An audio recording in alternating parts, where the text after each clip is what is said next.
Good evening, good afternoon, God bless you wherever you are, wherever you may be. I am the fabulously educated and handsome Dr. Rondo Collins, and welcome to the BigPotz podcast.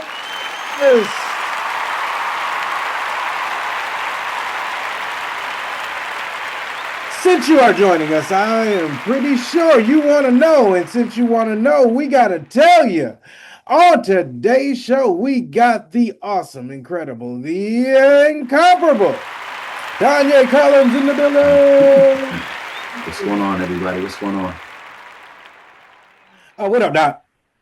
Chilling, man. I'm glad to be here, dog. Thanks for having me. Dog, I appreciate you getting up on a Sunday. No, it's all good, man. I'm usually up early, so it's all good. But just being here with you is, always a pleasure, bro. Dog, what I wanted to do with these podcasts is talk to people who are important in my life, especially Black men who I think should be included in the public narrative who aren't. Like, maybe not you, but your voice and your opinion, because you got a perspective of a man who's lived 50-some odd years in this world. Absolutely. And right now, we're at a time where, I mean, you know me, laugh, joke, smoke a whole lot of dope, but shit is way too crucial to be acting like 20 years from now, some white person could be in a goddamn classroom saying that me and you was sitting on our hands and going on with the huckabuck. Absolutely. So it's funny because we're at a time where we just thinking about the two individuals on this call, right, or on this video. We've put in so much work in blood, sweat, and tears with our own through education. I mean, we would be fools to allow them to erase the work we've done, right? So this time so crucial, not just for what you said, for me and you, for 20 years from now, when we're not here, for those who are coming after us to realize, oh, there were already people doing this. But dog, the biggest fear that's going on right now is a population of people have realized if things keep going the way they go, they're going to be outnumbered. So they're trying to do everything they can to ensure that they don't become outnumbered. So it's just one of those things. But I'm just being an educator and being a Black man. It's important for any person that I touch that I do as much as I can to keep the truth about the work that people like you and myself have done alive, because it's super important. I mean, you especially I wanted to talk to because you're at one of the epicenters of what's going on. I'm in LA County. Okay. But you're also at ground zero in New Jersey because one of the first touchdown deportation spots was Patterson. Absolutely. And I'm sitting there like, at first, when I heard it on the news, I was like, why they in New Jersey? Who's going to New Jersey for what? But then I remembered Donnie moved to New Jersey in the late 90s, early 2000s. Absolutely. And that was when I went up there for your wedding, that was my first time being in New Jersey, Patterson specifically. Right. And you could walk around Patterson all day and not have to speak no English. Absolutely. I mean, quick story. So, when I met my wife, who's Dominican, she was like, oh, you got to meet my parents. My parents don't speak English. And when I was like, babe, then, but they don't speak English. They live in America. How are they going to get around, right? How are they going to move and navigate the neighborhood? Then I moved to Patterson, and about 2 days in, I realized, you're the odd man. Yeah. Like, Poppy, step the game up. Yeah. Because I mean, I think at the time, Patterson's like 70% Spanish, right? So, and when I'm saying Spanish generalizing, but Peruvian, Dominican, Ecuadorian, it's all, the whole gamut, right? And this is ground zero. I mean, where we're at, I'm 4 miles from Patterson, 15 miles from New York City.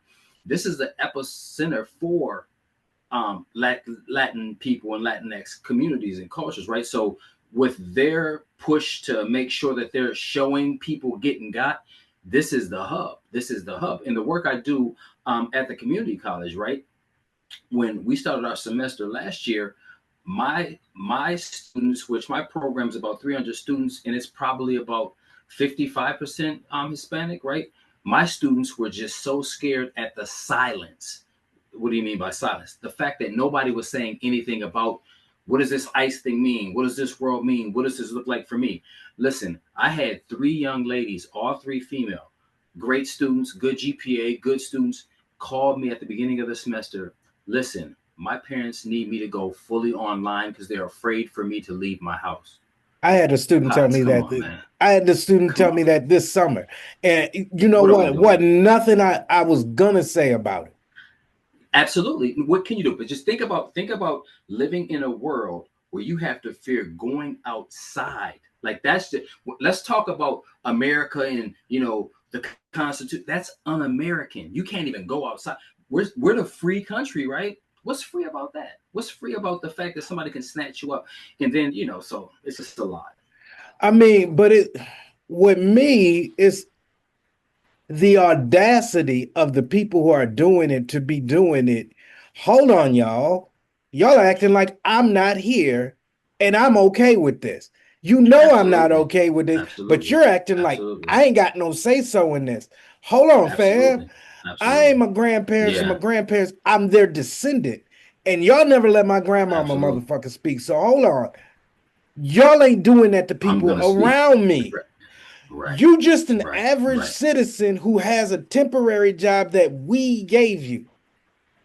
Absolutely. We Absolutely. And gotta go the ahead. other thing about it is the fact of it's never the person who's making the directive. It's the people who are doing the work. It ain't the dude sitting in the office. It's the fact that all you other people in, like you said, who are elected in these positions, y'all's just gonna act like this is okay. Okay, we the people, right? Now it's time for the people to uprise and come together, right? Motherfuckers wanted to have a parade, and niggas was in their cities on the streets Yeah. like fuck a parade. I mean, with all due respect, Well, I'll you do know what I'm saying, like, or all disrespect. But so that's what it is. I mean, again, like you said, power to the people. And I'm not trying to be on something radical, but I'm just trying to say that people have to realize this country is made up by the citizens. We need all of us for all of it to keep going. And that's just the philosophy, and that's just the way it has to be. I mean, and what we're thinking about So as citizens, it's always looked a lot different than what the public narrative is. And the public narrative is white absolutely. people are magically including the rest of us in their good idea. That has never been the Absolutely. And story. And better absolutely. that I've known. And we grew Right. up in Right. St. Paul, Minnesota, which is Right. 95% white when we're growing up. Absolutely. But in our Absolutely. household, Absolutely. it's 100% black. Absolutely. And 10 times 100% black, because you had to be blacker because of how small the population of black people were, right? The other thing too is, it's funny, Potts. Like, I live in New Jersey, I've been here for a long time, and we'll just take it back to the George Floyd thing for a minute. People were shocked. Oh my God. And I told a story to one of my students. I'm like, so where you're looking at that, because it's Minneapolis, Minnesota, right? The Twin Cities is where I grew up. We would walk from my house to this store called Super America. It was probably about 9 blocks away. It was commonplace for us, a group of 12, 13, 10-year-olds, to be walking, and the police jump the curb in their car, stop us, and ask each one of us who we are and where we're going. So it became, now it's not right, but for us, it became normal. Hey, those are the police. They don't look like you, and they don't like you. And they also have the right, which is wrong, to just question us. So you know what I mean? Yep. So it's these things give you a view of something that the people who are in that bubble just know to be commonplace. But it ain't. Well, better yet, those of Is us it? who have not had a voice need to Mm-hmm. actively understand how powerful voice is. Just this type of communication is an Absolutely. important step in it. If you when I say I'm not my ancestors, we were intentionally made to be disconnected from one another. However, what kept us together was the conversations that we had together, and better yet, how we moved on it. Because Absolutely. what we're saying to each other is never what the dominant discourse is saying about us or to us. Absolutely. If we're Absolutely. honestly going to ethically, morally, and like progress for ourselves in ways that we want to do it, we need to talk to ourselves about ourselves and be Absolutely. honest when stuff don't make sense, stop going along to get along. It's okay to say Absolutely. that don't make And you, sense. I'm yeah, not doing that. and it's and you can't move with fear. I'm not saying everybody has to be ultimately radical, but it starts with self. You have to look inward and know what's right and what's wrong, and put yourself in a situation where, like you said, use your voice and your means. No matter how small it may seem to you, you have to use that to push it forward. Or if you just become the sheep and the mouse, then you're just going to get trampled over, and ultimately you can be erased. I mean, there's citizens that are getting put pots. How do you take a citizen, right, born here? If they send me back to Africa, which is a continent, not a country, right, where they sending me, dog? Because I was born here. My whole roots, as it goes back, was from here. So Hold that's on, fam. crazy. Not only not send, before they send you to Africa, they send you to Venezuela to jail. That's what I'm While saying. they're deciding what they want to do with you. Man, Right. who the fuck is it? Right. Right. I'm not trusting Right. my life to a white man like that. No, you can't. You can't. And also, Everything that I've seen is showing me that what I'm saying is in my best interest. right. We got to Absolutely. get past the narrative of, oh, Absolutely. that's not really Yep. them. They're gonna get No, no, no, fam, no. no, When kids are getting ripped from their parents and people are being put in nah, detain, yeah. and I'm talking about citizens who've done nothing wrong, pay their taxes every year, have no criminal background, that's drastic. But here's the thing. If this situation that we're in right now with elected officials who are in there pushing their narrative does not show you that, America's pastime is not baseball, it's racism. If this current state doesn't show you that, then you just are walking around with blinders on your eyes, and you co-sign the racist, the negativity that the country's in. And listen, you can lie to me, you can lie to your friend, you can't lie to yourself. You know what I'm saying? You are agreeing with this. Then, and listen, one of the beautiful things about this whole situation right now for me is I'm always good with knowing who people really are. Once people take the mask off, for me personally, they can never put it back on again. That's just what it is. And in my professional life and in my personal life, there's been people who I've made the mental note, like, okay, now That's who I you know. are. Like, you know what Yeah. I'm saying? And you just got to keep it moving. Yeah, I mean, absolutely. and like right now, our generation of black people, we're the old heads, we're the adults right now. Absolutely. Absolutely. We have to, but we're at this pivotal point where we're seeing our kids live through an entirely different life than we grew up in. Mm-hmm. And it's a testament to the hard work that we've put in. But the fearful thing is, what if they're losing some of the essentials? Mm, And that's true. I think that us Gen Xers, we Yep. gotta remind each other, like, of that, what I call that grandma shit. Anybody raised in your Absolutely. grandma's house? You know what I'm Absolutely. saying? That's that grandma Absolutely. shit. Absolutely. And I say this often, and I'll elaborate on it because I can with you, and it'll help people understand why I say it.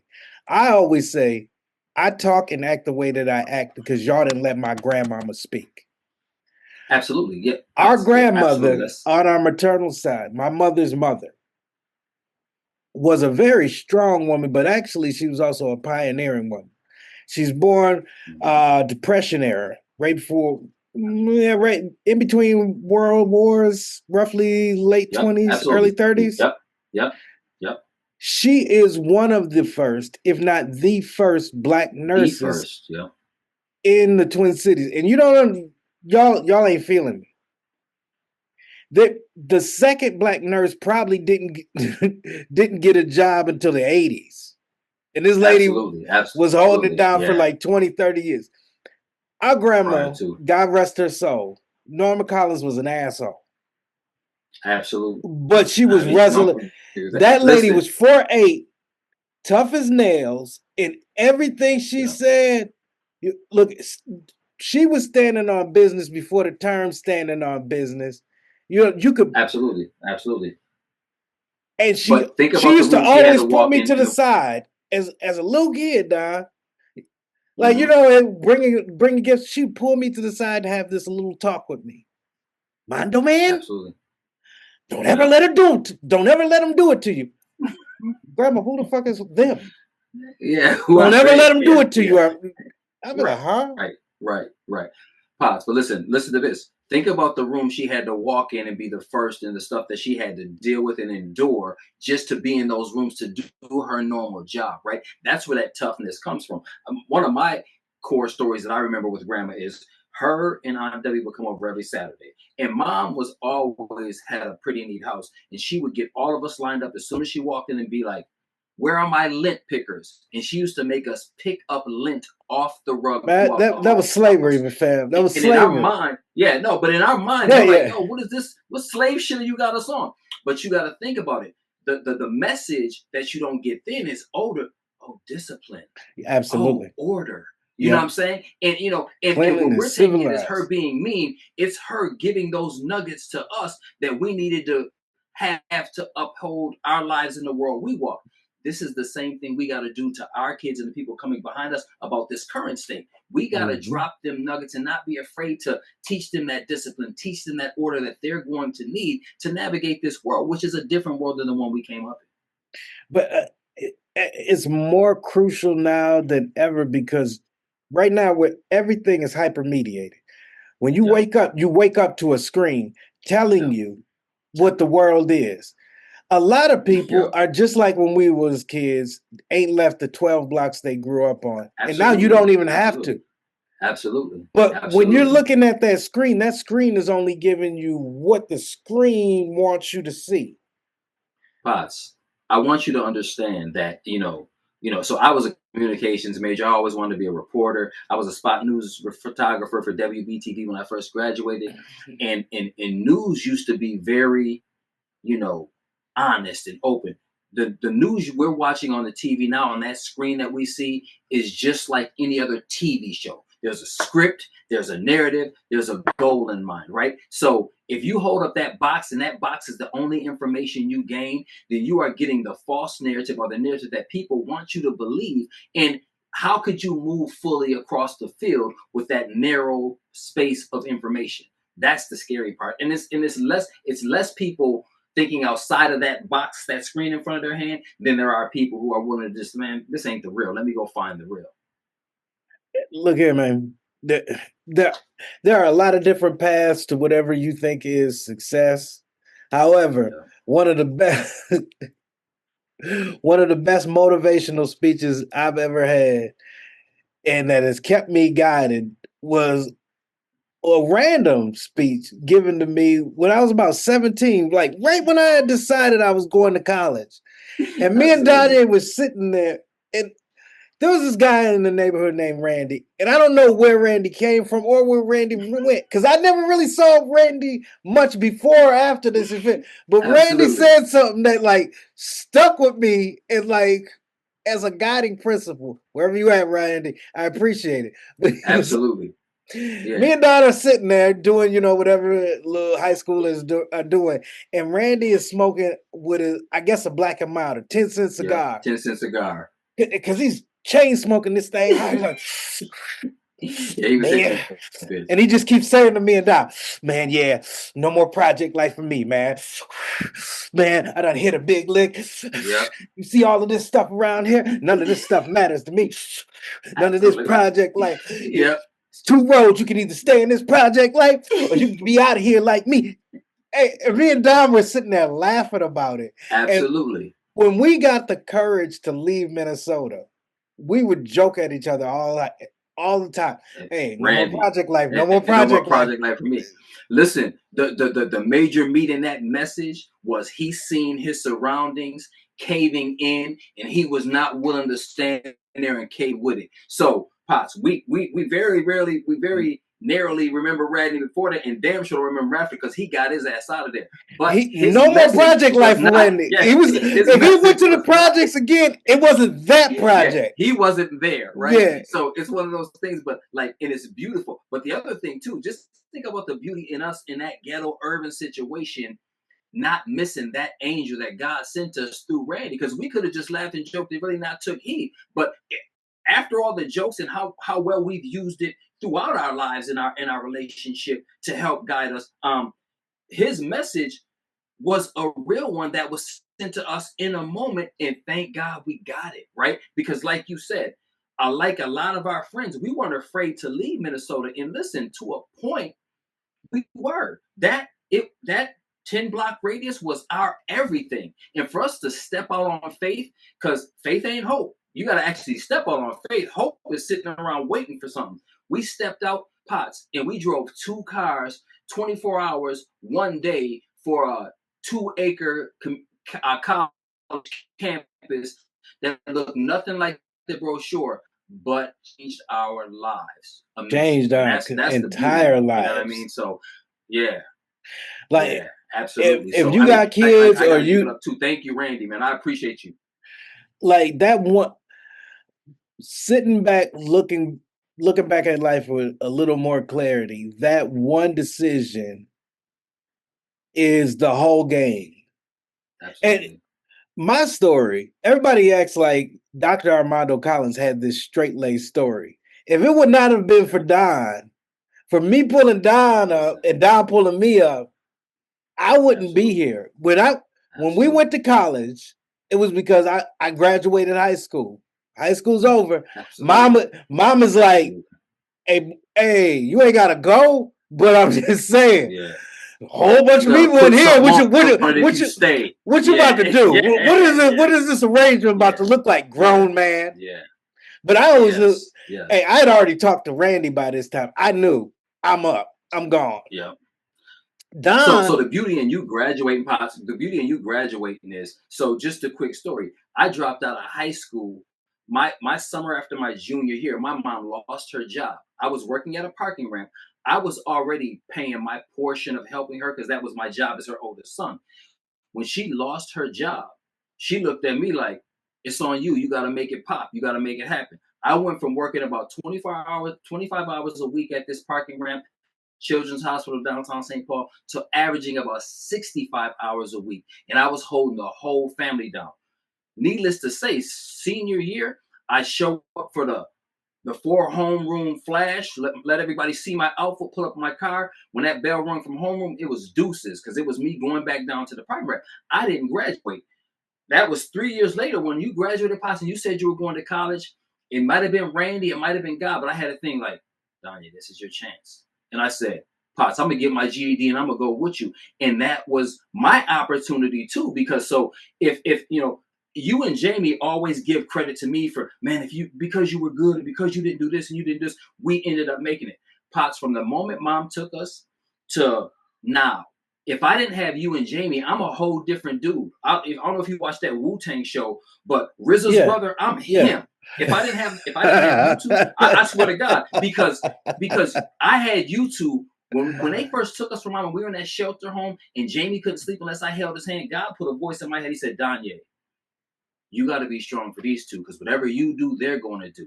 And one of my greatest rewards in life is watching you and Jamie be great and y'all feeling like I had something to do with it because that was my mission as a boy and to help y'all to become men. And but again, the beauty of it is the fact that, man, we push and pulled each other every time we had to. When we are the children of a single mother who had 7 kids by 6 different dudes and none of them stayed, you gotta know that you are being forced to play poker with a deck of Uno cards, homie. And we and listen and listen, how dare us so See, arrogantly win that game of poker with Uno cards? But hey, draw hey, 4, look at nigga. draw four, Like, bitch. you know what I'm saying?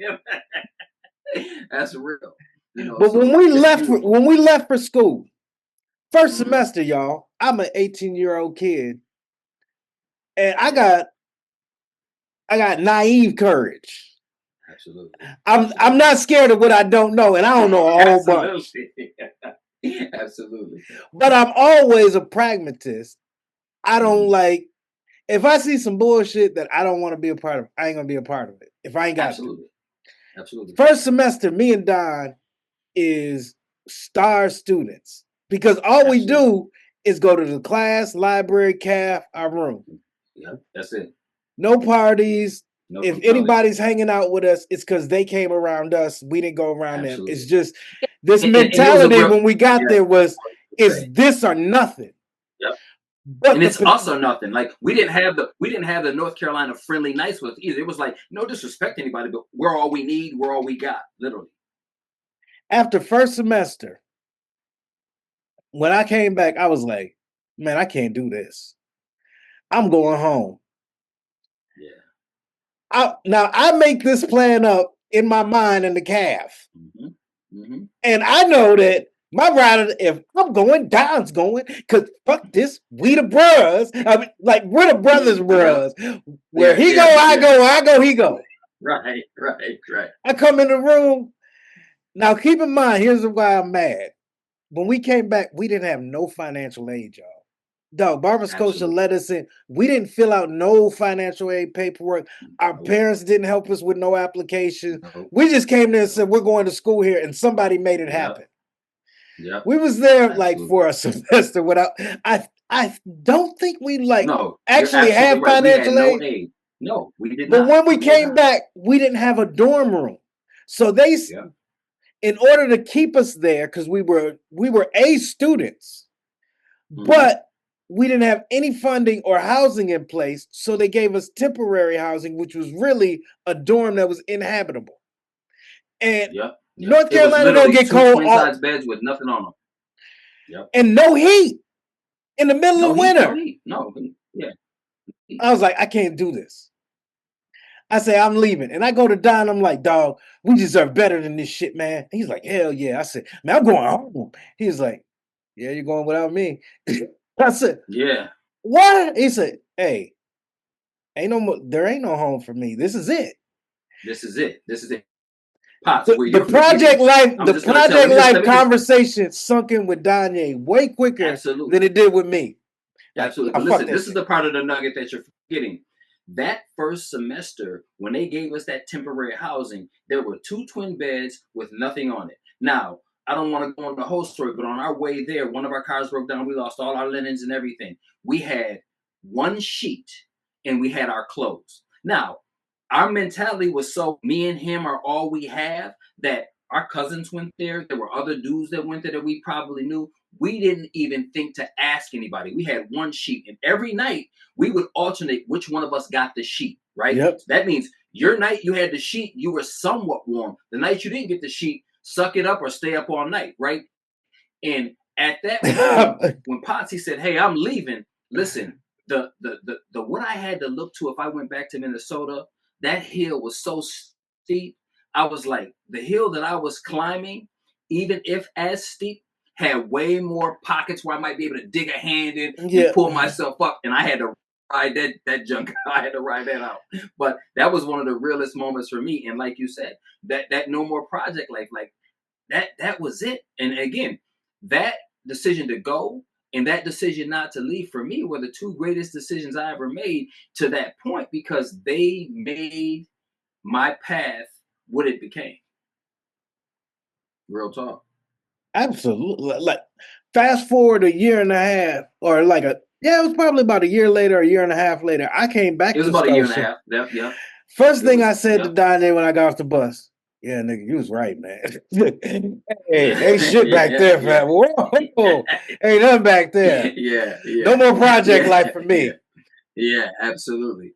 Absolutely. Listen, there'll be few times you jump in your car and you get to your destination if you only look through the rearview mirror. And in Yeah, that moment, that's what you was doing, dog. And I had to let you experience it so yeah. you knew the value of coming back. What did mom always say? You A know, hard head make a soft ass every time. makes a soft ass for Boy, every fuck. time. That is Yeah, her. That was Kathy Collins' version of fuck around and find out. I absolutely. Absolutely. understand that I am an experiential learner. Sometimes I just got to see it to Yeah, understand it. You could put it in a absolutely. book, you could Absolutely. tell me, but I just Yeah, got to go through it. And I had to go yeah, through it. yeah. But what I learned is, yeah, there's a just because you start off in a place doesn't mean that's where you're supposed to be or where you can No, end up. no. When I went home to Yeah. the hood wouldn't let me sit down. Mm-hmm. Mm-hmm. Like, Mm-hmm. to them, having even had the courage to leave, what are you doing back? Absolutely. And some of them disappointed, and others like this is our opportunity to let's swallow so he don't think he better or do the college thing. Potts, listen, if you look at fire when it's burning, it's kind of yellow at the beginning, then it gets blue. It's pretty, right? And it looks like, oh, that's amazing. Then you touch that bitch and you get burned. Sometimes you got to go through touching it to get burned to realize, oh, that shit's hot. That's all that was. And listen, your plan in the you're Dr. Armando Collins, coming from where we came from, right? The amazement in that is if you never touch that fire and realize it's hot, maybe you never reach the pinnacle to where you go. Maybe you never, you see what I'm saying? So listen, them lessons that you have in life are the true. A mistake-free life would be a worthless life because you wouldn't learn anything. So Yep. those mistakes, man, cherish them because as long as you take the message that you're supposed to take from it, you're good to go. You're better off. I really truly try not to believe in mistakes or accidents because most of what we Yeah, chalk up as mistakes or yeah, accidents are just undesired consequences for intended actions. yeah. Man, our mother having a child at 15, they take it. Having a child at 16, and they kick her out. Right?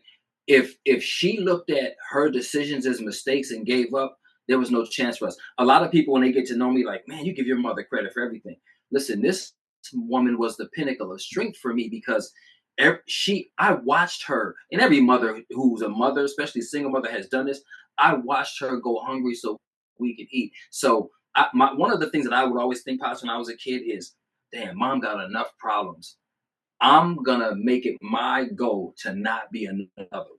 That's why I'm not gonna smoke, I'm not gonna drink, I'm gonna get a job, I'm not gonna sell drugs. Like all those things were, man, she had enough problems. And listen, the sacrifice she made for us to even have a chance, I couldn't fuck that off. Like if I did, I would be less than what I was supposed to be, you know. And mom was not book smart, but she was the most intelligent human that I got to experience because the lessons she taught me in the game she gave me. Listen, I couldn't. If I got a chance to pay her a million times over, I couldn't repay her for that. Yeah, I'm gonna go. I'm gonna go even harder because I'm not gonna not call mom book smart because mom is the reason I even got interested in college. Absolutely, Remember, mom went absolutely. to Globe College, which Yep. was a She went to business school. Globe. It was one of Yep. these trade schools back in the Yep. '80s. Yep. Her going there 2 semesters, whatever that, however long that was, and all of us Right. rearranging our Right. lives, like In the 80s, right? yeah, that put college in my mind.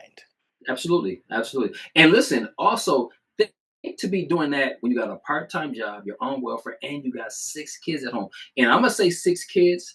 Every year of my life, we always had at least one or two of I, somebody else's I, kids living I, with us. So I'm glad you yeah, put that part yeah, in yeah. it So come because on, like so she always had I, a house full of hers with somebody else's, and to still even just have the motivation to try to go to school and do those things. I mean, that's amazing, bro. How could you be attached to that and decide to fail? I don't get it.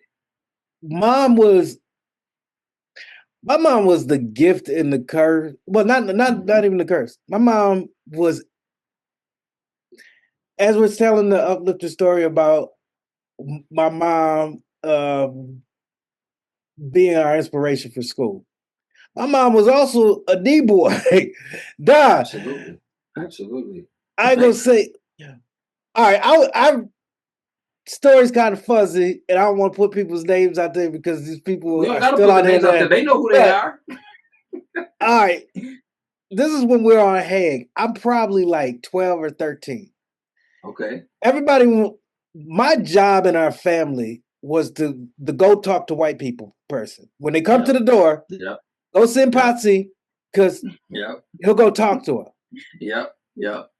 By the time I'm 12, I become my mom's runner because in order to supplement the income, her homegirl next door is a full-on queen pin. If I'm lying, I'm flying. No, you're One not of flying, sir. Donye's You're not lying. homeboys, his mom kicked him out for scrambling, Mm-hmm. and he's too young to go purchase scrambling for himself. Mm-hmm. Yep. My mom, because we had this kid was already living at the house anyway. You got to pay rent, He's nigga, already and here. you're gonna get from me.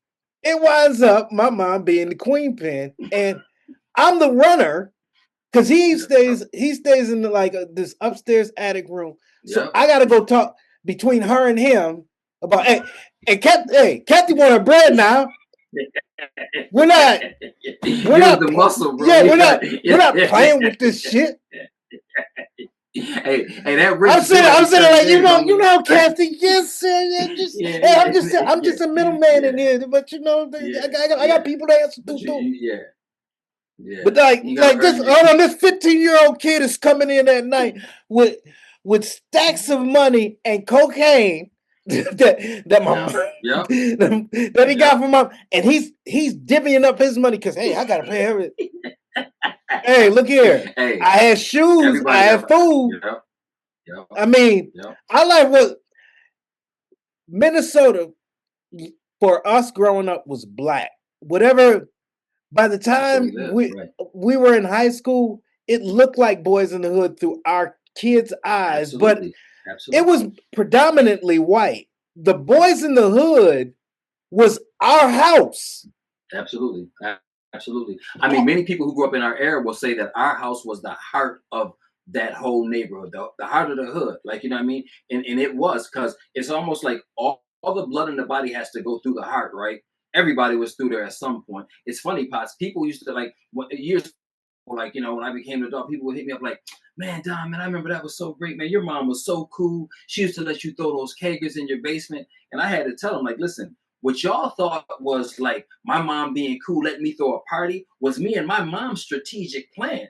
Hey, man, listen, shit's getting tight around here, Donyea. Get your friends. I'm going to make chicken. I'll sell chicken in the kitchen. We'll get a kegger. We'll charge $5 or whatever we were charging back then and throw a party. Yeah, she was cool, but that was a strategic plan to make sure we made that rent by the end of the month. So when I threw a party, it was always one of those low times she had, and there was nothing else popping, right? You know what I'm saying? The welfare or whatever she was doing on the side wasn't going to make it. Hey, Don, let's throw a party. Listen, when my mom got us back, when we got back from her foster home, I was 12 years old. She pulled me. We lived on Iglehart, right across the street from Janelle's mom.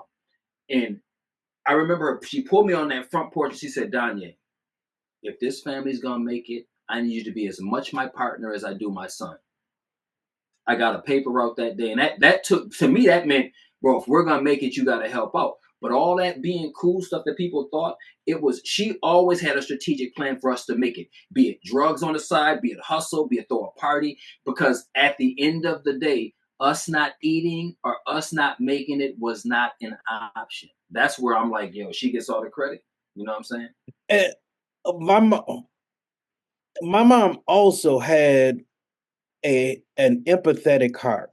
All of these kids, when we were coming up, were for her people she could help. When my mom was 15, she had gotten kicked out of her mother's house and made it from age 16 to adulthood, however she could make it. Yep.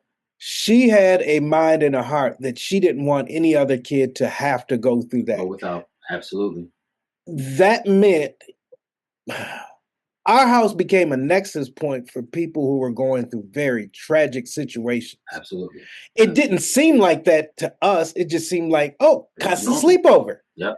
But my mom was really, as an adult, aware that it's a dangerous world. Vulnerable people need a safe space. Yeah. No matter what was going on at my mama's house, it was always safe. There was always some food for you. There was always some love for you. As my mom had 7 of her own kids, and there was always some love for you. I mean, if you needed somebody to talk to, or somebody needed to give you a talking to, absolutely, she'll give it to you. I don't care who you are. Wahoo McDaniel Thug, the sexy red. Sit your ass down. You got to listen to what I'm about to say. Yeah.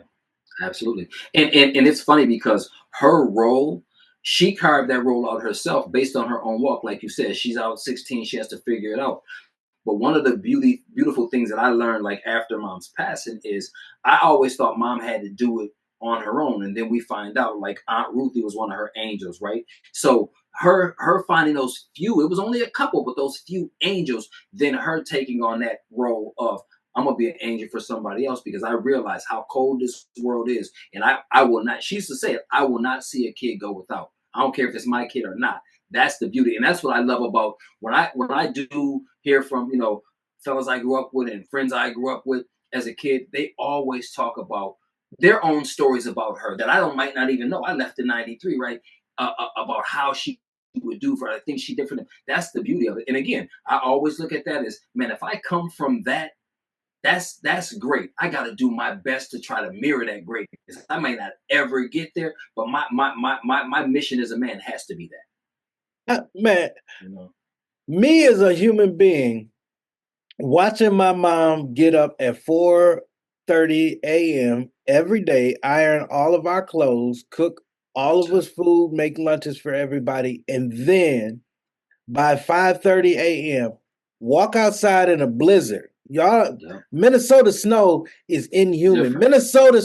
Minnesota is South Canada.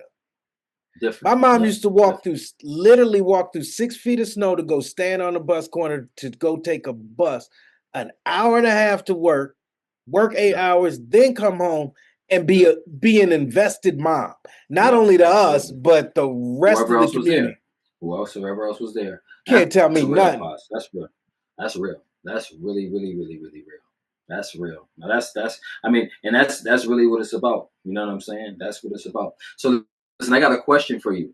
How much, I mean, you're a professor, right? How much of your life, your walk, like of us growing up, do you take into the classroom when you're giving your lessons? I know, you teach a lot of English and different stuff, but how much of that do you feel like you pull into your lesson planning and your delivery? Like the wisdom nuggets, the practical wisdom nuggets. I wear that on my sleeve. I am the person that was raised in the household I grew up in, even as a professor. Like I'm not. That's real. Where we come from, you can't snidely it out. I can't just hey. Yeah, no. Yeah, you definitely can't play a role. Yeah. But I learned this from watching you as a professional and listening to you talk about me. I don't talk about our hard luck stories. Like no, you don't.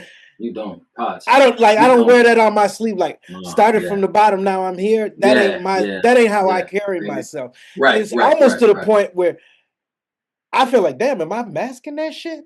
Like, I'm not, but that's not to me, because I was the baby of the group. Right. I didn't learn we was poor and struggling until I was almost out of the house. When mom had that stroke and you had to work full time, the part-time worker was me. Like, absolutely. Yep. Well, it was like, okay, Jamie, I'll tell y'all, it's time for y'all to get a job. Be like, yeah, absolutely. I remember in high school, hey, Avenue Grocery or whatever it has to be, you gotta make that shit pop. Yeah. The light and phone bill wasn't just in my name. I had to pay them. Yeah, it wasn't just it's funny, but you know what? Like I think where we're different is I always wear that shit as a badge of honor because I was so thankful to get out, right?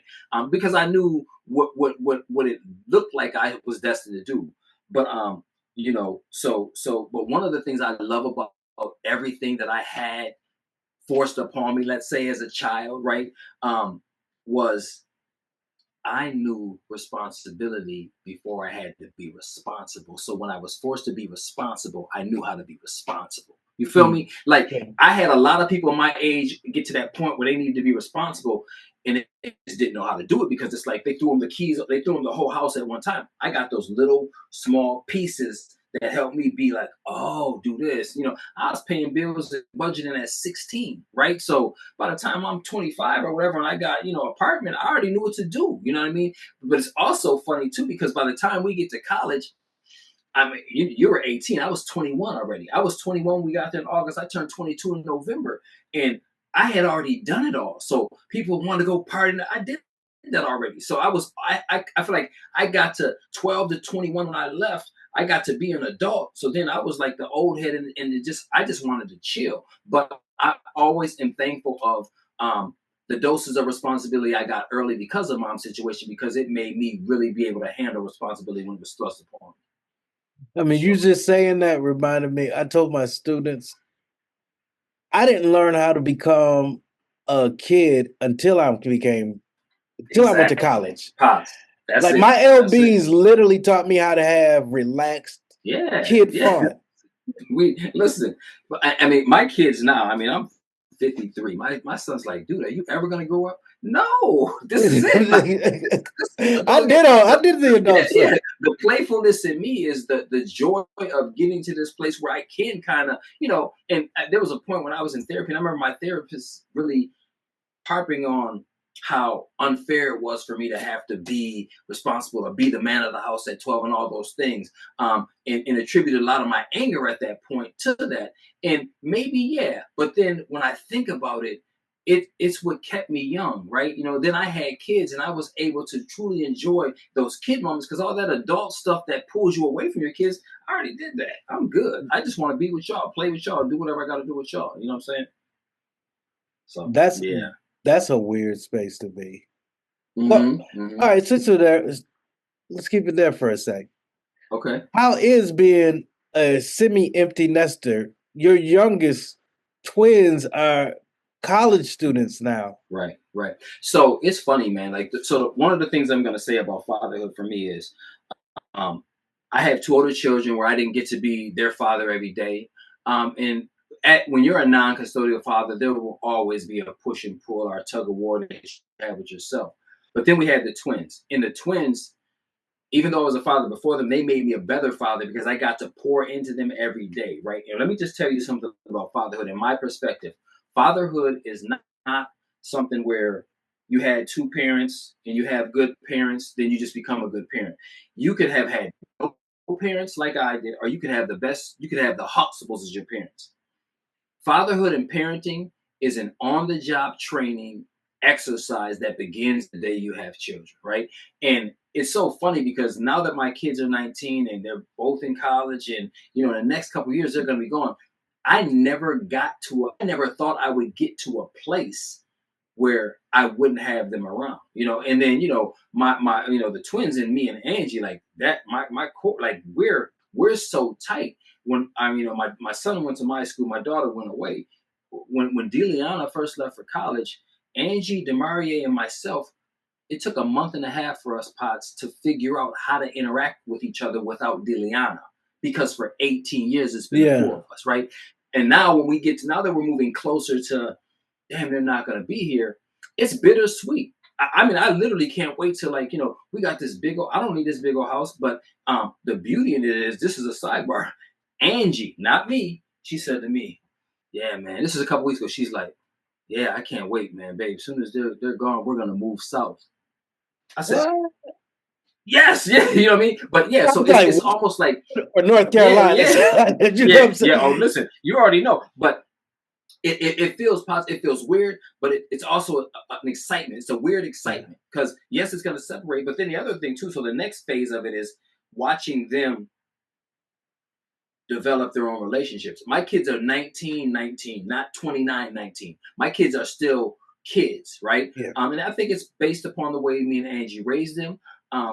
But now the next phase of them, getting their degrees, beginning their careers, and whatever relationships to start, that's an exciting part. But then also ultimately, me and Angie being able to put our feet up somewhere. And so Yeah. we're in that part of the race right now where you just dig in and just run to the finish line so that when you get there, you can truly enjoy it.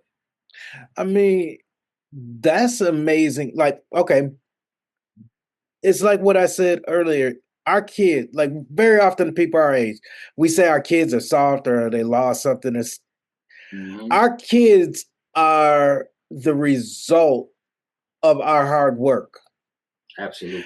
I used to get on Absolutely. my days, my oldest, because when I was your age, I had a job and a responsibility. I was Mm-hmm. paying bills. Yep. It wasn't until she was old enough, like 14, to speak Yep. back, that Yep. I realized where I was at, and that Yep. the thing I'm complaining about is, like your therapist told you, an unfairness I had to go through that Mm-hmm. I didn't put on my kid. The reason Right. you're like this is because I didn't want you to be like this. Yeah. I Yeah. mean, and that's the way it's supposed to be. Like Yeah. our You kids are like they said to me, Dad, it's not my fault I didn't grow up savage like you. I let's said, go. No, when she said it, I was That's like, real. oh. That's real. But I had to look Yeah, at that's myself real. like, damn, I really Yep. did grow up savage. Yep. And Yep. damn, God bless you, you didn't raise your kids savage. Like some of the greatest advice I got. I was complaining to our boy Hassan, and I was like, man, Hassan, I'm so tired of my kids, man. They want something, they see it, they say it, it shows up at the door. He was like, oh, you mad, huh? And he said to me, he said, Donyea, let me tell you this. My son, Amir, I took him to a Yankees game. He was like, the first game, he was so excited. He was so happy. Oh my God, he couldn't believe the stadium. He was like, by the third time I took him to the game, there was no more excitement. He was like, because that's just what we do. He was like, don't be mad at your kids because you've given them all the things you wish you would have had. It's normal to them for them to get whatever they want or for it to show, see it, say it, and show up at the door. And when he said that, that took me to a place like, he's right. I want little me would have been excited to have all the stuff that they have because I didn't have it. They have it. They have everything, right? So what's there to be excited about? Dog, I know you're gonna get it for me. You know what I'm saying? So that was you're a good a lesson earner. I had to learn. I was bitching, and House was like, son, you're bitching I a little mean, bit, man. you're Stop. When he bitching. said that, I was Like like, yeah, that's the he was worst right. He was thing. definitely right. Your kid is Yeah, yeah, spoiled, yeah, but yeah, your yeah. kid accepts everything you give him. Like Absolutely, absolutely, and you have the ability to get them give them everything that. that they want. You know what I mean? You know, I had I to was a have-not, so they don't have to yeah, be. I had to realize that some of my parenting is actually me reparenting myself. Absolutely. Whew, that's deep, Pops. That's deep. That's deep. That's Like deep. Anya is an arts and crafts kid, right? Okay. I bought Anya as a like a 2, 3 year old. Hmm. One of those model cars that you can ride in. Oh yeah, yeah. Here's a dog, and this car is totally for me. Hmm. This ain't got shit to do with this kid. She didn't desire it. Yep, yep. She didn't ask for this. I Nope, saw it on nope. TV and I Yep, wanted it. But yep. here's what I did. I bought it in pink. Okay. It's pink, so Yeah. this is your and It's from the baby girl, right? man. She rips open the big box because she likes the way the box looks. Man, I Hmm. open it, she Hmm. looks at it like, no. I was sitting there like, you know how much this cost? She's like, nah. Yeah. She grabbed her dolls, she put two of them in there and put them off in the corner and never played with that shit a day in her Absolutely. fucking life. Absolutely. I had to Absolutely. realize that that Yep. gift wasn't about her, that was It about was you. about me. Yep. Go ask this Yep. kid what she Yep. really fucking wants. I Yep. mean, better yet, Yep. understand that, sir, even Yep. though you're an adult, you Yep. need to be reparented too a little bit. Like some of what Absolutely. you're doing is about you, Yeah.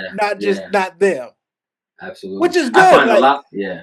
I find a lot of the stuff I've done is me wanting them what I would have wanted when I was a kid, right? And I did that. Like we moved in the house in the basement. I put this video game area with 6 different systems. I'm like, this is for Demarie. We've been living here 5 years. That dude ain't been down here one time. He's bought every video game he wants in his room, and that was for me. That was 8-year-old me wishing he had, you know what I mean? And I bought it for him, like, you know what I mean? And I can't be mad at him that he don't come play this. It was never for him. for you. But you're right. When I realized that, like, Donyea, what are you doing? Like, you know what I'm saying? Like, Um, it's the it's the imperfectness of yourself that comes with wisdom. Like you start seeing how mm-hmm. you are. Yep. Yep. Yep. So you realize also, man, Potts, we only get one chance at this. And when you don't do the right thing, it's not about replaying it or revisiting it. It's about making sure the current moment you do the right thing so that you don't have to have moments strung together of you doing the wrong thing. You know what I mean? Like parenting's made me a better person because I mean, bro, the younger version of me, my condolences to anybody who was close to me when I was young because I was so self-centered, selfish, and just egotistical, right? And then I got to a place where when you realize, mom used to say this, though, mom used to be like, Donyea, don't ever forget to get over yourself because there's gonna be a lot of things in life that are bigger than you. And that was just one. I bought into a lot of her slick words and things, but that was a hard one for me because I thought everything was about me. When I first met Angie, and you know what Angie's been in my life, my exact words to her were, listen, I hope you're gonna be a good girlfriend because my whole philosophy is born alone, die alone. And if you don't really want, what the fuck was I talking about? What if she was just like, oh, okay, nigga, well, I'm out. My whole life would have been different, right? You know what I'm saying? But that's how selfish it was. So these moments of like parenting and when you can grow and like you, when you can parent yourself, Potts, I was grown when I had kids, but I still had a whole lot of growing up to do. You know what I'm saying? Because I wasn't there, And I also have learned so much from my kids. You can learn from anybody, and my kids have taught me so much about life, not just about parenting. Absolutely. I told Days the other day, your mother and I grew up with you. You were our first kid, and we had you at age 20. We, like you say, we were adults, but we were children. Yeah, you're adults on paper in the age range, but listen, the greatest teacher in life is experience. The more experiences you have, the more mature you'll be. Think about our experiences to 18 and 21 when me and you left, right? They weren't immense other than, this family in this neighborhood, right? So you got to get out in the world to understand what's in the world or what the world is. You know what I mean? So yeah, you know what I mean? Yeah, you can't stay sheltered. Nah, at all. Hey, one last question though before we go, because we're both hip hop heads. Okay. Jim Jones's album comes out this week. Let me say something. What numbers you think Jim Jones is doing this week? Jim Jones shit's going lead, and I'm talking about pencil lead. Like not even like lead in the bullet. His shit's going pencil lead. Listen, with all due disrespect, Jim Jones and Nas should never be talked about in the same sentence. Listen, I seen a post. And it's a picture of Jim Jones in the first verse of the song Second Childhood by Nas. And just listen to that first verse of Second Childhood and look at a picture of Jim Jones. It sums up everything he's doing. Nas and Jim Jones is like Michael Jordan playing basketball on a court in Chicago against the dude who's the best NBA 2K player. He said, right? Not even pickup game. NBA 2K? No, NBA 2K, like virtual reality. Like Potts, when I heard that nigga say, but here's the other thing too. It's what you said earlier. We live in a clickbait world. Jim Jones heard one little dude say he's that guy, and he's like, oh, I can get some clicks, I can get some likes, and I can get hot. Bro, he was on Summer Jam stage, right? A couple weeks ago that they do right here at MetLife Stadium. They cut his set, bro. The crowd, nobody was moving. How many Jim Jones songs do you know? Stop. How many Jim Jones songs does Jim Jones' mom know? Like you know what I'm saying? Like nobody's checking. When this nigga said he was better than Nas, you're not even better than niggas in the Diplomats. Listen, if it was not for Freaky Zeke, you would be the worst nigga in the group. Exactly. You hit the nail on the head. I was a big Diplomats fan. I mean, Cameron got some songs where I could kill it. Jewel's got some. No, I was never like, yo, Jim Jones. There's one song on the SDE album that Jim Jones has a verse on. I like, now he killed that verse. But in my head, I'm like, but Cameron probably wrote it. That's how my philosophy of Jim Jones is. If he has something good, I'm thinking, and the Ballin' song, I ain't gonna go deep, but that was a Max B song that Max B went to jail. Like, let's stop playing. Ballin' was Max B's song? That was a Max B, like that whole hook, and that was all Max B. That's why him and Max B fell out. So Jim Jones, one of those things you gotta do, if you get a lane when you had no chance to get a lane, you should just ride the lane and be happy with the lane. You've heard me say it. These celebrity niggas get 15 minutes of fame and spend a lifetime chasing it, right? Jim Jones, you got a lane when you shouldn't even got. He should be the equivalent of Freaky Zeke. Freaky Zeke ain't never had an album. That's what Jim should be. So the fact that he got a little lane, bro, Kendrick, be humble. Yeah, sit down. Like, you know what I'm saying? Yeah, like, come on. Like, you're Jim 40 Jones, years old and you've been rocking off of one song. Yes. And that one song could get you $7,000 in a weekend if you play your cards right. Play your cards, but by talking too much, because it's like, but again, and it's also funny because we live in a world where clowns get to have a voice. That's the internet. Why would anybody even entertain that or post that? But again, clowns get to have a voice because the internet's this virtual reality. Nothing's real. Everybody can be whatever they want. In the real world, if hip hop was what it used to be, where there's no social media shit, Jim Jones could never say that because Nas would show up, they'd have one battle, and then Jim Jones would never get to do music again. But because you can hide behind the internet and podcasts, then you get the opportunity. But I thought it was funny. You know what I'm saying? I was like, oh, they got a comedy show going. I mean, I get it. You know what I'm saying? With clicks, but hold on, Jim Jones. So yeah, if you're saying you're better than Nas, you're also saying you're better than everybody Nas is better than. Nas gets put in people's top 5. Jim Jones. I mean, Nas. Jim Jones. Like, look me in my eyes, Jim, and tell me you're a top 5 hip hop rapper. Tell me that, Joe.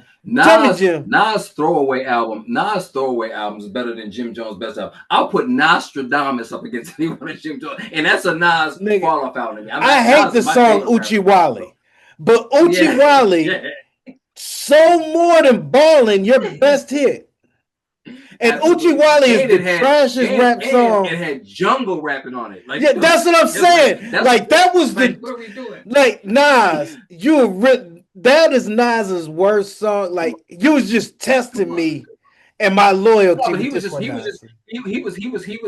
doing what Redman and all the greats do. You let your boys get on the track just to get there. That's how Jim Jones got on. Let's keep it real. That's who Jim. No, better yet, Jim Jones is jungle. He's the jungle. Lunatics. He's G12. He's the side. Yeah. Like, Jim Jones has never been the main event. He's the side nigga. Like he's Murphy Lee. Yeah, like, from Harlem. Like, hold on. And Jim Jones acts like, what's wrong with this contemporary moment? Everybody acts like history didn't happen. It's even history you see. Jim, absolutely. I lived through the Dipset era. You weren't the guy then. You're still rapping right now, dropping albums because you weren't the guy then, and you didn't make it then. And you know what? Yep. And you know what? I mean, and I'm gonna say this, like, Cam and Mace having this podcast that blew up. I feel like it made Jim feeling like he got left behind, so he had to try to find a new way. And Jim is 48, nigga. So you closer to 50 than you are even 40, bro. It's time for you to listen. Like you said, if you want to put together a little show and get $7,000 a week, that's cool, but do it quietly, bro. Because when you go up against giants can silence you. You know what I'm saying? Like, and bro, it's laughable. But you could always get on a New York show with Nas. Shut the fuck up, bro. Yeah, right. And listen, in person, like he'll probably never really be in rooms with Nas is, but if they were there, he'd be uncomfortable because Nas, like, I just was laughing. But did you if you rewatch that podcast, look at Jadakiss body language when he said, like, yeah, like, nigga, what? Because that's what I'm saying. Like, first of all, Jadakiss is doing what I'm doing because remember they just did verses. Yes. Nigga, you're one of the reasons they lost. Absolutely. Not you, Jim Jones, because the only thing he had to contribute was balling. Anything after that, all he's doing is in the background ad-libbing. He can't freestyle. He's not a personality. That verses exposed the Dipset. Listen, when you're an artist, you can make all the great studio records. You can do all the great freestyles. If you don't get on the road and perform, you ain't gonna know how to perform. That exposed that the Dipset Cameron's the only one that really knew how to perform. Even Jewels, he was they don't know how to perform. So you see how the Locks and Chic, they just knew how to move, right? They knew what songs they had to interact with the DJ, and also they ain't rapping over their track because they know how to perform. Dog, it was laughable, and he was of all the MCs that were on the stage at that versus. He was the last in that group. Like, it ain't like he was like he was coming in last. Like, the Locks are coming before you. Cam's coming before you. Jewels is coming before you. Freaky Zeke don't rap. Like, what are we doing? Like, you know what I'm saying? Like, you're the last guy. And niggas know who to act a fool with. Absolutely. And where to act a fool. Absolutely. You know that you're on this podcast platform and the lights and cameras is on. Absolutely. You know, if it was you, Jadakiss, and Fat Joe just talking, none of that would be coming out your face. And you wouldn't even be doing it on this platform if you knew they weren't going to say anything because of this platform. Absolutely. Yeah. And I'm sure after the show, they all said the same thing. And he's probably like laughing with them, like, man, I'm just trying to get these clicks, so I'm trying to get some money. And it's funny, it worked. Pots, they had him on the BET Awards, which who watches that? Then they had him on Summer Jam. Like, so he got maybe he got 20,000 this month. You know what I'm saying? But you got to take that with a grain of salt, bro, because you ain't never been the guy, bro. And it's funny, but you can, David threw a rock at Goliath, but like not every David wins in those kind of things. And Jim, you're not David, bro. Like, come Nah, on, bro. Like, nah, if he nah. steps on you, you're done. Like, yeah, it's funny, man. But how do you feel about just the state of hip hop? Just generally. It's sad because I'm realizing that hip hop, as much as I love it as a genre, it's always been cooked. Meaning Mm-hmm. it's always projected itself as this free, independent space where Black people were being authentic. Mm-hmm. But really, all that was some white people created a new corral for Yep. Black people. Yep. I'm also saddened because at our age, I'm starting to find out that the people who made my my childhood memorable, some of Mm-hmm. them are the worst people ever. Worst They human was a beings. piece of shit back then, and they're a piece of even worse now. Yep. Yep. Yep. I mean, but the counterbalance is I'm hopeful because there are some good, there's still some bright spots. And Mm-hmm. Mm-hmm. now with technology, artists do have the opportunity to be as authentic as they want to. They can make their own lane and create Absolutely. a direct to consumer image where they ain't got to do all that funny stuff to survive. Absolutely. And deal with funny people to get there, right? Yeah. Yeah. For me, for me, the current state, it's sad, and everything happens. Everything gets old, and everything changes, right? But it's sad to watch some of my heroes be the 50-year-old rapper, and who still have skills, knowing that this ship is about to end, right? But then I think about, like you said, the future. You personally have put me on some of the bright spots. La Russell, never heard of this kid. Then you Yeah. put me on to him. People like him, if more people become like him, where they take this medium and all the things they can do on their own and become their own thing, then it can become a great thing for many times over.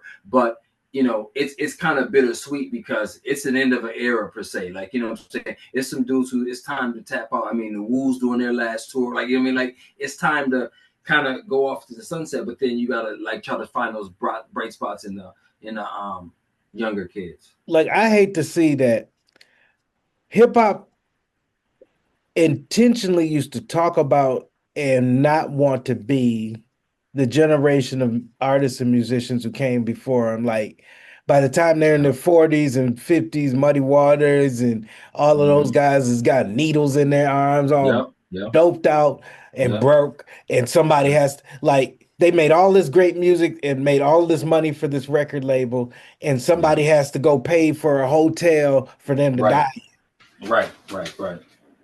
Rappers for the last 20, 30 years since Pac died, we've been balling.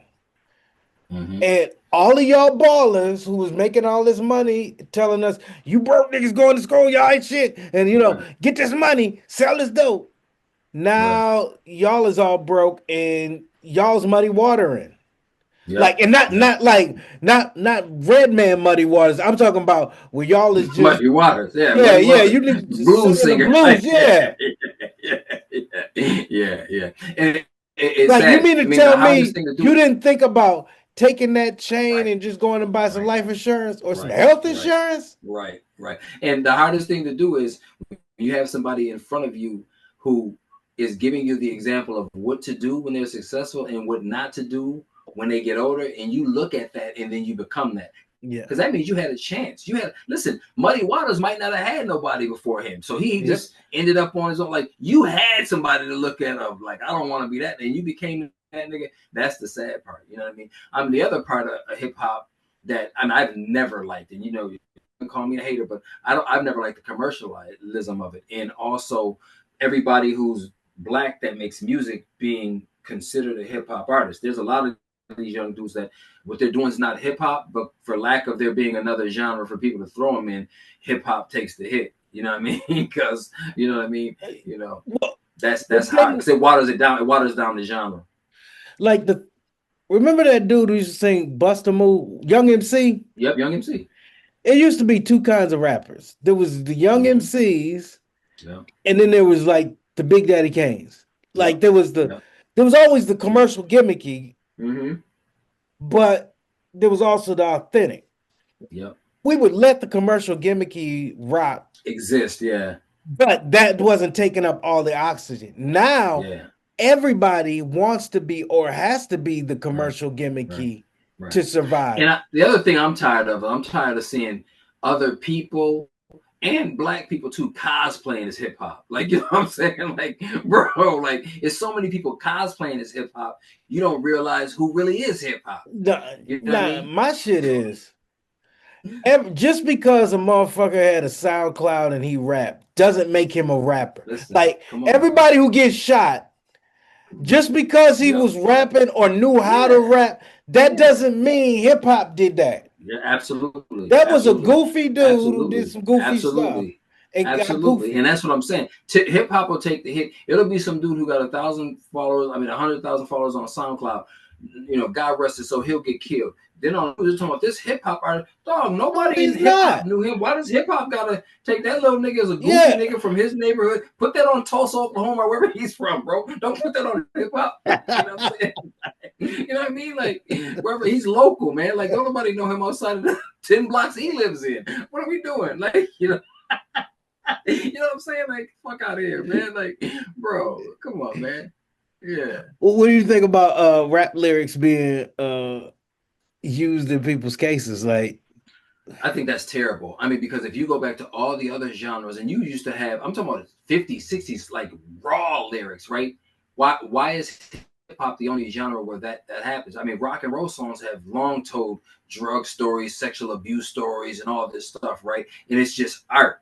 But our lyrics can become factual in RICO cases. It's sad because if I gotta think about the art I'm making, like I write poetry, if I are stories, if I gotta think about I could be prosecuted for what I put out there, that's gonna alter my art. That's gonna water down my art. Like so, nah, that's not okay. That's not okay at all.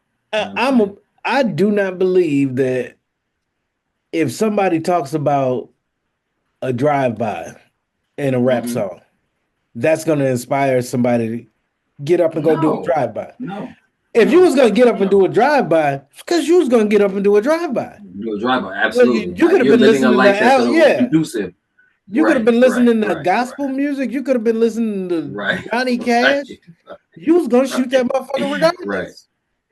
Right. It wasn't about the musical. It was Yeah, about what he did to make you yeah. that hot that you was gonna take heat. I mean, take revenge. Better But yet, yeah, I can't yeah. go in front of a judge and say, "Yeah, I robbed that bank because 50 Mm-hmm. Cent was on his song. He said, Yep. get money." Yeah, it's how to rob. Yeah, like Yeah, come on. Yeah. I mean, it's a double standard. Like you know, what I'm saying. You know, for us it is. For them, it's not. It's like you know what I mean. But again, you know, you heard me say this before. Everybody loves black culture. Nobody loves black people. They all want to milk the culture and cosplay and, go tan and, urbanize and get braids and all the stuff we do. But the people that it's attached to that are all the creatives of this stuff that you all want to cosplay, everybody hates them. Everybody hates them. You know what I'm saying? Everybody want a big ass like the black woman, big lips like the black woman, curvy, dressed like but nobody, they hate black women, right? So that's the hard part. You know what I'm saying? I mean, in the years before, stuff was done behind your back, right? Minnesota racism, people would never do it to your face. It's like behind your back. Now people are playing in your face. You know what I'm saying? Doing this shit. Like that's annoying. Like, you know what I'm saying? We see you copying us and then not giving us credit. You know what I'm saying? Like, some Eh, years back, Justin Timberlake, there's some kid, Justin Timberlake created the beatbox. Man, I'll punch you in, Justin Timberlake. You better stop fucking playing with me. Like, you know what I'm saying? Like, you know what I mean? Like, get out of here. Just because it's the first time you heard it or seen it does not mean it's the first time it's done. You know what I mean? Fuck out of here. So, absolutely. yeah. Yeah. But listen, Ice Cube said it 30 years ago. He said, pretty soon, no Ice Cube, just Just vanilla vanilla ice. And ice. I said that to you and Jamie. That's where we're at with it, man. Like it's everything's watered down, man. And to get your flavor, you're probably gonna have to find something other than hip hop in the next 10 or 15 years. I'm just saying, because it ain't gonna be there. You know, Like, maybe these remember kids are creative to come up with CB4? something else. Yeah, Remember absolutely. CB4, that satire, Chris Rock was Yep. pulling from everything that hip hop in the 80s Yep. and early 90s used Yep. to joke about not wanting to become. Yep. And that's what it If you became. go look at that movie right now, that is what every rapper after that movie actually is It right became. now. Absolutely. Absolutely. I don't like to diss with nothing, but like I don't. These dudes ain't rapping. It's not. I don't know what it's called. I don't know what they doing, but that's not rap. You know. And again, yes, I'm the old head. You can call me the old guy. I'll stick with it. But like, that's not hip hop. That's not rap. And I mean, in my presence, I'm not letting hip hop take the blow for some shit that ain't hip hop. Like, you know what I'm saying? You know. I I I'm gonna call it hip hop. I'm just gonna say it's not good. Just because somebody Yeah. I some mean, you can be trash rap.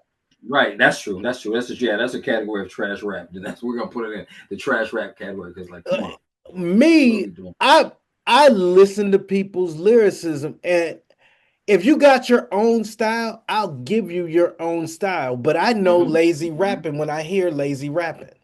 Absolutely. Absolutely. And Lil Wayne can be a genius lyricist sometimes, but Did a you lot listen to his of times, last album? t- three Wow. songs I listened to Yeah, it. me too. I couldn't even get through Like, three. some of I that was shit two I couldn't. songs in, Yeah, and I was like like, I said, like, after Lord, that listen, song hip hop, I couldn't even.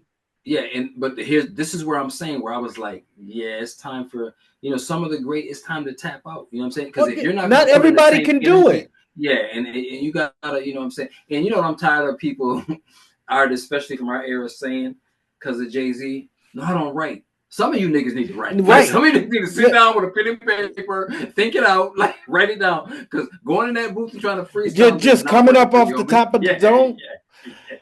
Here's yeah, what I hate about rapping, because this is the laziest. All you rappers out there. If the rhyme emphasis is on the word nigga, that is the laziest writing ever. If you're absolutely. rapping and you're rhyming nigga to nigga, Yeah. nigga. Right. Right. What do you do? Right. Lil Wayne Right. does it all Right. the time. You know what I'm Right. saying? Right. All you're Right. doing is it's cheap because you already know what the ending is, and Absolutely. you're not taking your audience's mind anywhere. At any place, right? Yeah, And nigga you is one of those from words, like it's called a God term. It's one of those words that are gonna stick out in your ears, imagination. You're mm-hmm, always gonna hear mm-hmm. that. So Yep. you're gonna Yep. pay attention to it, and it's gonna make it sound a lot hotter than what you're Right. actually saying is. Right. Right. Right. Yeah. I mean, it's just the lazy. And the other thing too is it if your rhyme should never be predictable. I mean, that's cat in the hat, Dr. Seuss. If it's predictable, I know the next word you're gonna say, or your pattern is the same in every song. You know, what with Little Wayne, when I try to listen to the Carter Six, the thing I found is the first couple songs he tried to make every song sound like the song he did with Swiss Beat when he that beat. You know what I'm talking about? Yeah, Oh, I where the forgot the love song. go? Yeah, he tried to How make the love yeah go? yeah, and it's like, bro, you rap more ways than that, and you don't really like this artist Eminem. If you listen to his first album, he rapped. Well, he stole a lot of his rap style from Master Ace, but on his first album, he rapped three different ways. Now every time you hear him, it's that rap god. Nobody wants to hear that shit. Like, who gives a fuck that you can rap fast? Listen, the only person who can rap fast that really gets credit from us because he's saying a Twister. Like Twister can, because he's gonna say something in He's that message. putting You rapping content fast just to in rap, all yeah, of those syllables. absolutely, absolutely, Like absolutely. Niggas rapping fast just to big, rap like fast is annoying. everybody loves that song Busta Rhymes. You a goat, but you was Yep, lazy on yep, that shit. That that yep, yeah. that When you break down with the that Chris lyrics, B. yeah, Chris Get it, get Brown, it, the get Chris it. Brown song, If you yeah, repeat yourself, and it yeah, gotta get yeah, it, yeah, yeah, get it. He's saying a bunch of stuff at the and same it get it, time. get it. Yeah, yeah, You didn't yeah, do yeah, anything, fam. That was yeah. lazy writing. And You know, when my you listen favorite to artist is E40, who raps fast, but he's absolutely, putting words and an idea inside absolutely, every syllable. absolutely. And what's sad about Busta Rhymes, you saying him being lazy, think about the 90s version of Busta Rhymes and how creative and different from each other every song he did was. I'm talking about he was Yep. creative, right? But again, age, time, breeds laziness. And when you get lazy, and listen, I don't like, you have to, as a man or woman, if you're in this thing, you have to realize when it's time for you to tap out. If the Carter Six don't tell the little homie Wheezy, you got enough money, bro, go do something else, then I mean, I don't know what will. You know, I don't know if he had a Super Bowl, he didn't get the Super Bowl hangover, but that was not it. You know, and anybody around him pumping him up, telling him that's it, they lying to that man. You know, but so it's funny, man. Like, nah, bro, that ain't it, bro. That ain't you. And you got more than 20 songs that you can do. Fam, just go on the tour, man. Just go on the tour, fam. Yep. Start the circuit, man. Because you're not like, you know, you're gonna what good is it getting more fans at age, especially where we're at right 40, now. Look here, Weeze, you in your mid 40s right now. Right. Do you really want some 17, 18-year-old fans? You shouldn't. What are you getting out of that? Yeah, you should. But a problem. If Absolutely. You got 20-year, if you're your age, and we're seeing this, if you're our age, still doing what you did at that when you were in your 20s, it looked a lot different. Yeah. Absolutely. What was cool is now pedophilic and possibly illegal. Yeah, it looks cool then, but it looks crazy now because the crowd looks crazy. You know what I'm saying? Like It's time to hit the circuit. That's what it is. Go listen to that song on Biggie's album, Pimps and Hoes. The world is filled with pimps and hoes. Yep. We'll just talk. Diddy's verse is this whole Cassie case. He told you everything he was going to do and what he does. And we were celebrating.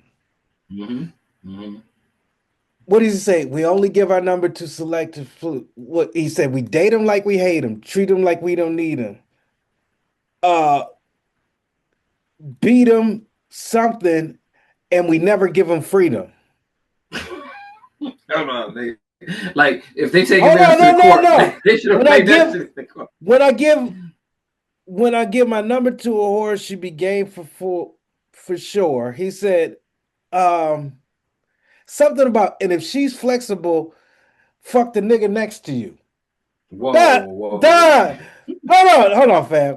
I'm gonna let you go after this, but we got to look at these lyrics. Just so you know, I'm not gassing this.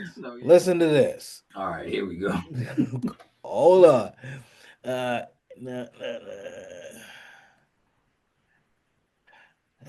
Okay. Now first comes asking, yeah. When I score with a horse, she be game for sure. Pimp so hard, a nigga drag his mink on the floor. Won't you admit it? I ain't gotta talk it cause I live it. Any chick fucking with me, believe me, it's a privilege. I won't be satisfied till all my niggas get it. Oh my God. See you hit it, then I hit it. We get it back to split it. And Big B, nigga that be flying through. And Hood Rat scooping with the eyes on my goods. Let's see. Oh, yeah, this is the line I was talking about. See, we date them like we hate them. See them like we don't need them. Treat them like we meet them. And never give up freedom. Now, the real lyrics say we never give them freedom. Rico.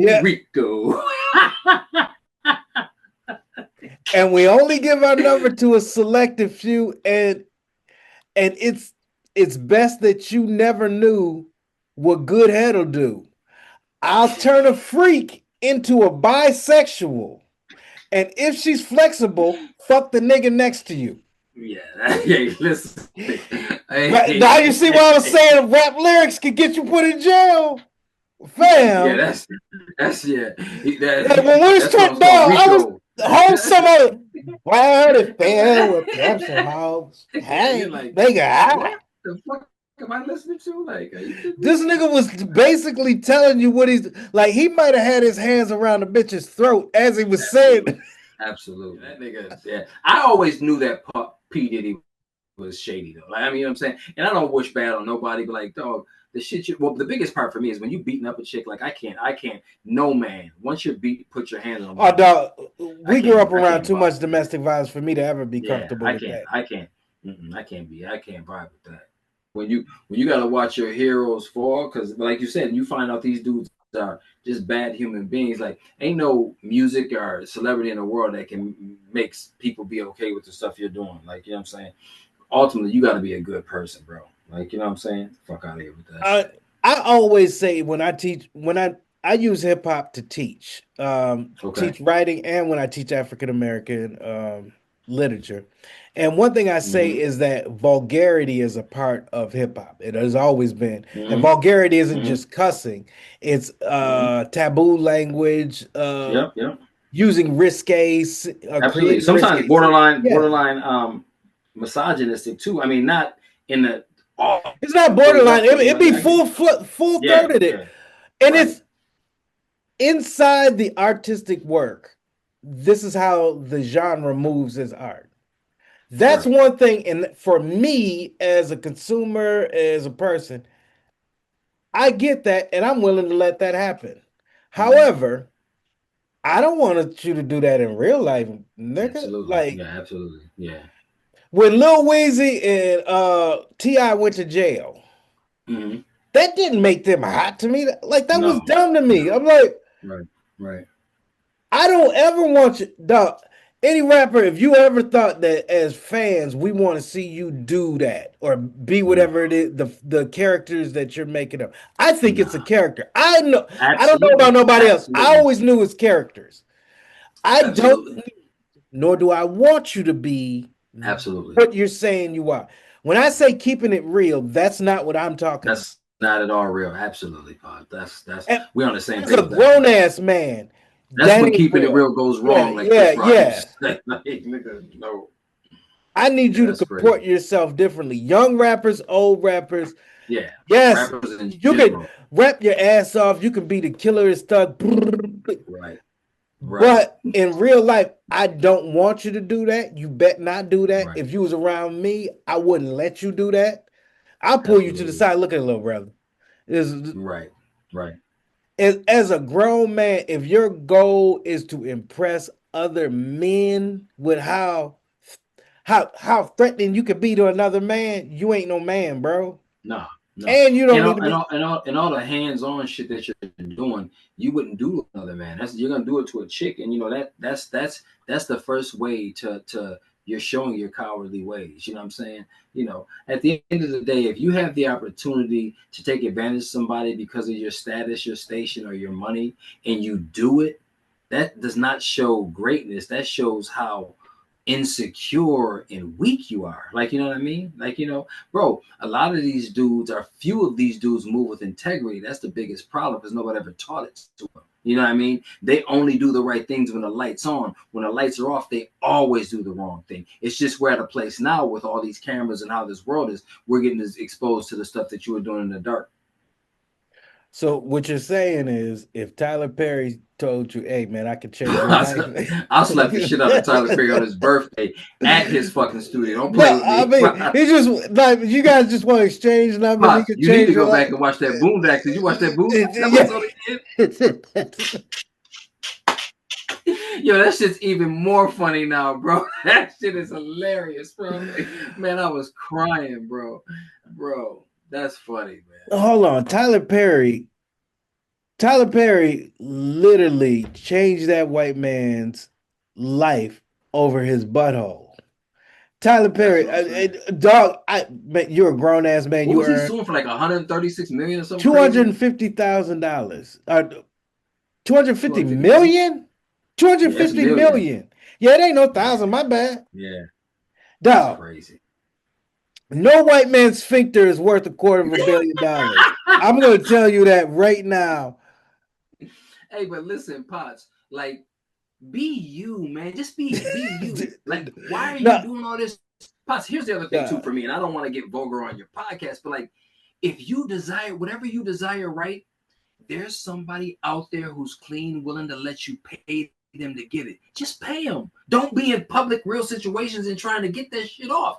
Pay the person who's gonna let you do that goofy shit, right? And then you're all everything's good. But dude, you like, oh, and it's why would sad. you Like you know blow what I'm the saying? bag up over Yes, that? yes. And And even my listen, thing is, hold on, fam. You offered this man. $100 million opportunity for some butthole, and Come on, bro. there's tons of black actors in your circle, in Right. your grasp, Right. who, Right. who would kill just for any opportunity. Right. Tyler, you don't Right. owe nobody nothing. Nope. Nope. However, Nope. I'm going to tell you, Tyler, you're somebody to us. Right. Even with this, we Yep. don't care about this because of Yep. who you are to us. Yep. And fam, if you need to know that you could touch somebody's life, change their entire life without doing none of that. That Yeah, that and you can touch their lives that in two a hundred way, and and fifty million dollars that you're gonna listen. have to take for this L, Yeah, fam, that could have been 100 black families. I mean, put into absolutely, a position where they could put somebody else in absolutely, that position. absolutely. It's not your Yeah, but he's. I responsibility mean, to the do problem that, is but it is your responsibility not to fuck off in public. If absolutely, you and the put other thing yourself too out is the there as problem with this leading black person figure, you got to walk in those shoes. Potts. The biggest thing that these dudes do is tell the lie to themselves. He sticks his chest up and says he's this, not because he's that, because he knows all the fuck shit he's doing in the background. You know what I mean? So they think it's a scale that balances out. What if I do all this fuck shit and try to get this dude, and then I try to do all this in the public, right? And taking that 100 million and helping black folks was never it, because he don't want to touch nothing but another man's butthole, and that's the problem, right? But again, you're doing it through people. You're doing it through, I'm gonna give you this so I can get this. It don't have to be that, bro. Like, you know what I'm saying? Whatever you like to do, I'm not gonna judge you for that. But you cannot coerce people. Find the people that's with that and do it with them. That's the biggest problem I've always had. This, People trying, like, you know what I'm saying? Take this, advantage of people, man. Get the fuck out of here, man. this ain't about sexuality. I don't care who's doing what with Yeah. who. Yeah. It's the fact that you're sitting there Using your putting power put and but celebrity to try to get over on niggas. Like, absolutely get out of here. Like, you know what I'm saying? like You know, and then the other thing too is like, how come dudes don't owe the black community nothing when they get there, but it was all about the black community going to these little theaters and why the come up happened. So as soon as you get there, I don't owe nobody nothing. But the black community, you wasn't going to Beverly Hills doing them plays, and they wasn't coming and selling you out everything. So yeah, you do owe, motherfucker. Like, yeah. it's on the back. Everybody does that to black people. On the back of us, it's let's get there. Then as soon as you get there, I don't owe them nothing. Yes, you do. You all listen. You owe them. You owe them everything.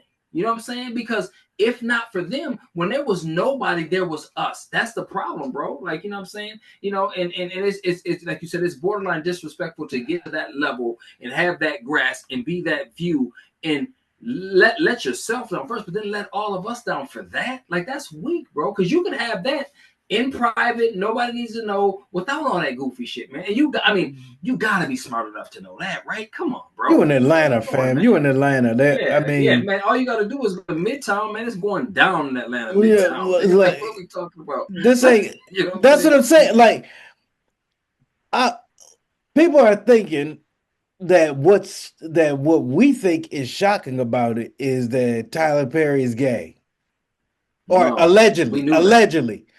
Yeah, We yeah, yeah. accepted Regardless, we don't care about that. We yeah, don't that care was about part that. of the social contract. Like, Yeah, it might be absolutely, off if it was absolutely, if we found out it wasn't true. absolutely, But absolutely, absolutely, it's the fact of you're supposed to be smarter than that, fam. You absolutely. Yeah, Potts. One of the the way the greatest way things he that I. would paint himself out is that there's a million miles between him and Diddy, but or him and Jim No, Jones, but really y'all might no. be the same Yeah, dude. yeah. No, no, yeah. Like, The sad part about a lot of these dudes is, you know, my circle's not big. You know, I got about 4 people. You, Malcolm, David, Nas. That's about it. Like, you know what I'm saying? Um, who are around these people? Potts, if I got a booger in my nose, dog, you better tell me, bro. Before I walk up in a meeting or something, right? How do you? And again, that's the thing about celebrity, though. Everybody gets all this money, and then everybody who was a real person in their life becomes a yes man because they don't want to get cut off from the bag. Potts, if you ever get $1 million, you ain't got to worry about me. I'm gonna call you out the same as if you had, 50,000. Like, I'm never going to. And that's the sad part.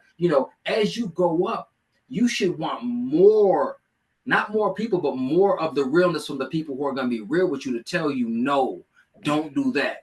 Ask somebody, hey man, I really like this guy. Okay, you need to go find somebody that's willing to let you pay them that looks like him. But don't do that shit because of what it costs. You know what I mean? And then every one of us climb this mountain, we get to the top, then we do some goofy shit that they can't wait to tear you down once you get to the top of the mountain. Then we do some shit that gives them the, you know what I mean? Like it's just Gives them the terrible, bro. And then to ammunition. watch it over and over again is annoying, bro. It's annoying. It's almost like, And we also got to know we're not going to be judged like other people. I mean, Harvey Weinstein his court case wasn't on TV like a series, but Diddy's is. You know what I'm saying? But Diddy's is because it's who it is, not what it is. You know what I mean? That's the sad part. the president of the United States used to have Russian hookers pee on him. Come on, bro. And at the end of the day, it's not who you are, it's what you are. And that's the sad part. But also, black men, black people, you have to know that, Tyler Perry. Come on, dog. You have to know you're not gonna. But again, that money and that celebrity gets you jaded and you think you fit in the room. OJ. You know what I'm saying? I'm not white, I'm not black, I'm OJ. Okay. Like, you know what I'm saying? Like, you know what I'm saying? Like, what are we doing, man? You are who you are. No matter how high you get on that level, they will not fail to remind you of what you are. At all. Here's what we know. Here's what I've learned in my 50 years about racism. You can't comportment your way out of it. Like you can't pull your pants up. You can't wear a suit. You can't change your voice. You can't educate your way out of it. You can't move your way out of it. You can't job your way out of it. You can't money your way out of it. You can't celebrity your way out of it. It's gonna be what it's gonna be, and the beast is gonna be the beast every day. Absolutely. And listen, when you get too high, even if you don't do anything scandalous, they will find a reason to make sure you know who and what you are. Asking, I mean, Sammy Davis Jr., Red, every person. Listen, it ain't a coincidence. And listen, all our heroes have a downfall at the end. And if their heroes have a downfall at the end, we never hear about it. But ours are like played like TV. You know what I'm saying? On TV. You know what I mean? Time and time. They almost hung Mike Vick at the 50-yard line for some dog fighting, but Brett Favre can fucking steal millions from welfare people and nobody wants to talk about it. Nobody said anything about that. Oh, the color of their skin. Okay, I get it. You know what I mean? So at the end of the day, bro, that's really what it all comes down to. I think as people of color, you just have to move in this world understanding what you are and understanding those very things. None of the things you can do will erase it. Erase racism. That's a cute saying, but it'll never erase it. Walk with your head up, not expecting it, but when it shows up, knowing what it is. That's all. Just recognizing it, right? And then also using that information to, okay, that's a turn I can't make. That's a move I can't make. That's a room I'm not going to go into, or a person I'm going to depend on. Because you trying to change them through your actions, wealth, or words, ain't never gonna happen, homie. Ain't never happen. And I ain't got no personally, I ain't got no Cuba Gooding Jr. in me. Remember he went on that late 90s, early 2000s stretch where he was doing the Dignity movies. It was always a black man getting his kicked in the nuts in public by white people, and him standing there stalwart like, I will take it and you're gonna have my dignity. No, nigga. Listen, man. If I gotta say ouch, you gonna say ouch too. Yeah. I mean, Sammy Davis Jr., Stephen Fletcher, them niggas tap dance. Donyea ain't doing no tap dancing, bro. Like, I mean, I only know how to come one way. And listen, I only get to be me. I only get to navigate this journey through the eyes of me, right? And the experiences of me. So I'm not gonna fake it like I can make it by doing and people see me who I am. You know what I mean? I am who I am. So that, but again, all that tap dancing and trying to fit in over. How you gonna fit in with people that don't like you? Yeah. Like fundamentally just don't like you. Yeah. And also where it was hidden maybe some years back, we're at a place now in the world where it's at the forefront again, and they are telling you directly to your face, it's you. We don't like you. We don't value you. And how do you go on with hugs and high fives and, thinking you can dance your way to get them? It's not, bro. Nah, I'm It's good. never You gonna know what I'm work. And saying? if I'm of the mindset, if we do that, as much as if we're do that, then our kids are gonna do that. And if our kids do it, then their Absolutely. kids is gonna do that. When the fuck Absolutely. does it stop? Absolutely. Absolutely. Absolutely. Absolutely. When does it stop is right. Like, nah, bro, we good. We are super good. You know? Uh, Well, shit, dog. I'm gonna Okay. let you get to the rest of your day. All As soon right. as I get this edited, I'll send Mm-hmm. you clips, and when the full version is out, I'll send you the link. I love you, dog, and I appreciate you. Have me again, man. I definitely want to do it, man. Oh, definitely. I love you, and I appreciate this so much. Okay. I'll let you know No, how it I goes. got you. Okay. All right. Good Word dog. up.